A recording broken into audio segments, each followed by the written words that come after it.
Bang Masinton, saya tidak tahu apakah ini harus ditanyakan lagi. Sebetulnya pihak yang baru berkuasa yang dimaksud itu siapa? Kalau versinya Bang Hensat itu kemungkinan besar adalah Presiden Jokowi karena siapa lagi yang sedang berkuasa saat ini.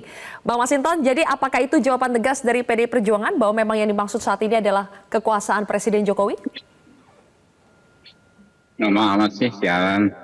Intinya adalah terhadap kekuasaan, ya, kekuasaan yang menindas, kekuasaan yang anti dengan rakyat. Dan Ibu Megawati tidak memention siapapun. Itu warning terhadap penyelenggara kekuasaan, ya, mereka yang berkuasa, agar tidak menggunakan kekuasaan itu untuk berlaku semena-mena terhadap rakyat, bertindak di luar nalar demokrasi. Karena apa? Kita sudah memilih jalan untuk mengelola bangsa ini secara demokratis, bukan dengan cara-cara seperti masa Orde Baru, penuh tekanan, Dapat Pak. intimidatif, manipulasi, dan penuh dengan kecurangan. Nah, maka itulah yang disampaikan oleh Ibu Megawati.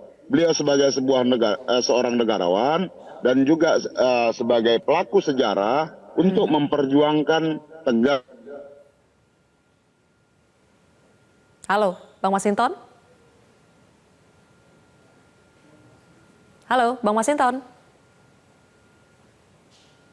Oke, sepertinya ada gangguan komunikasi. Saya kembali lagi ke Bang Habib.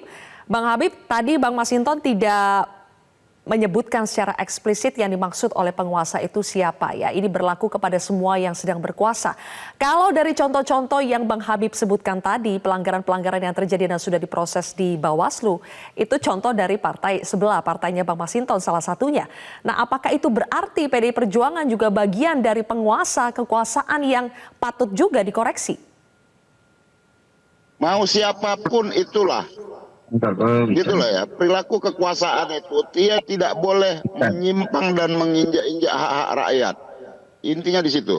Maka Ibu Megawati selalu mengingatkan, beliau konsisten dan tegas punya sikap, dan beliau menyampaikan sesungguhnya saya udah nggak pantas bicara ini, tetapi beliau harus bersuara.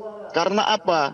Beliau banyak mendengar laporan dari bawah, beliau banyak mendengar informasi dari masyarakat yang beliau disampaikan ke beliau langsung maupun kepada pihak-pihak yang memang menyampaikan itu. Dan kemudian beliau ya melihat situasi hari ini dan harus bersuara, maka beliau sampaikan. Oke, baik. Kejengkelan Bu Mega kemarin itu kan sepertinya memuncak sekali ya, Bang Masinton. Apakah itu artinya PDI Perjuangan sudah tegas berseberangan dengan penguasa saat ini?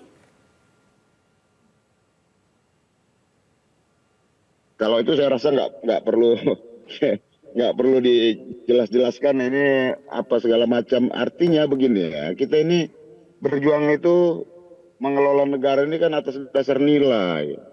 Nilai-nilai apa sih yang kita jalanin dalam 25 tahun ini? Nilai-nilai demokrasi tadi. Nilai apa sih yang harus diperjuangkan dalam baik politik itu, baik dalam kekuasaan dan lain-lain, ya, itu adalah nilai-nilai tentang keadilan, nilai-nilai tentang penghormatan terhadap hak-hak rakyat itu. Nah, maka ya itulah yang selalu disampaikan oleh Ibu Megawati itu. Oke, kalau begitu. Bang Habib, tadi saya sempat bertanya kepada Bang Habib, contoh-contoh pelanggaran yang Bang Habib sebutkan tadi dan sudah ada keputusannya di Bawaslu, itu adalah contoh-contoh dari partai sebelah, partai Bang Masinton salah satunya. Apakah itu artinya dari Gerindra juga ingin mengatakan bahwa PDI Perjuangan bagian dari penguasa saat ini dan juga patut dikoreksi, patut introspeksi? Bukan.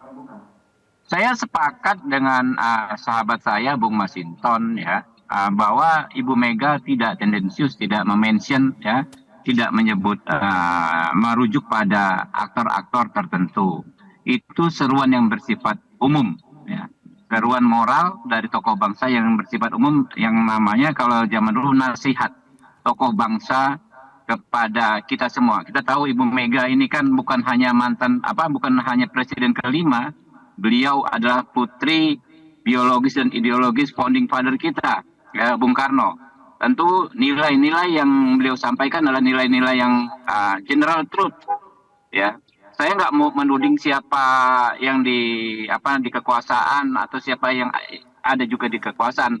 Faktanya kan setelah reformasi kekuasaan itu memang menyebar. Ya, ada kekuasaan di Badan Intelijen, ada kekuasaan di kepala daerah, ada kekuasaan di PJ kepala daerah, ada kekuasaan di kementerian-kementerian. Nah, kata Pak Masinton tadi, kita semua mawas diri, ya. Tokoh bangsa udah berbicara demikian tegas, ya, demikian lugas. Kita semua mawas diri. Kita masing-masing introspeksi. Saya mau katakan bahwa di kubu kami bukan berarti 100% benar, ya, bukan berarti 100% tidak ada melakukan pelanggaran, ya. Kalau ada yang melakukan pelanggaran, sama-sama kita koreksi dengan jalurnya, yaitu jalur-jalur hukum. Begitu juga di kubu kami. Kalau memang ada yang melanggar, ya silahkan saja. Ya. Tapi ya secara umum kita membangun positivisme, ya, pandangan positif maksudnya, ya. Sentimen positif, kepada anak bangsa ini bahwa semuanya ini ya kita bisa handle, ya. Berbagai masalah ini bisa kita handle karena kita punya perangkat untuk menyelesaikannya. Tidak mungkin kita kembali ke Orde Baru, ya, karena semua orang yang saat ini ada di kekuasaan tidak mungkin juga bersikap totaliter karena saling kontrol satu sama lain. Terlebih publik sekarang juga bisa berperan, ya, dengan sangat besar, dengan sangat signifikan mengontrol kekuasaan. Baik, Mas Hensat. Benarkah kalau pidato Bu Mega itu bersifat general, tidak tendensius, ini adalah nasihat yang berlaku secara umum, atau Anda spesifik melihat ini ditargetkan, disasar kepada satu pihak? Ya, boleh kalau kemudian Bang Habib, kemudian Bang Masinton tidak ingin menyebutkan nama, tapi rakyat pada saat Ibu Mega begitu menggebu-gebu, kemudian begitu marahnya, dan pada saat bicara itu sangat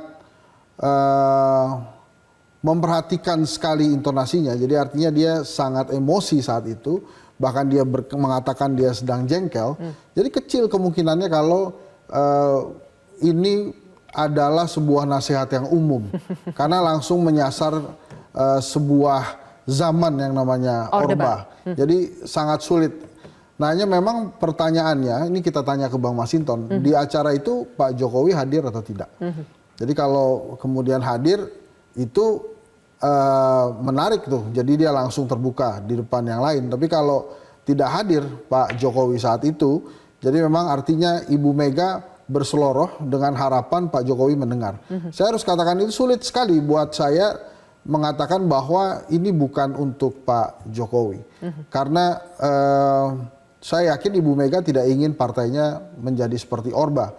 Makanya dia nurut sekali dengan aturan yang berlaku, 2 periode ya 2 periode. Dan kita harus mengacukan jempol memang. Saya setuju dengan apa yang disampaikan oleh Pak Yusuf Kalla bahwa bila pada saat itu 2004 ya, Ibu Mega ingin menggunakan kekuasaannya untuk menghalang-halangi Susilo Bambang Yudhoyono maju, itu kan bisa tuh. Tapi dia tidak melakukan itu. Jadi artinya untuk penjaga demokrasi, memang Ibu Mega ini salah satu tokoh yang sangat bisa kita harapkan. Nah, yang menarik sih, saya yakin nggak akan ada komen balik dari seorang Joko Widodo ya, karena itu akan jadi menghangatkan suasana. Jadi pasti ya yang paling benar itu Mas Ari itu udah pas itu. Dia bilang ya itu kan demokrasi. Jadi agak lari-lari melipir-melipir gitu. Oke, baik.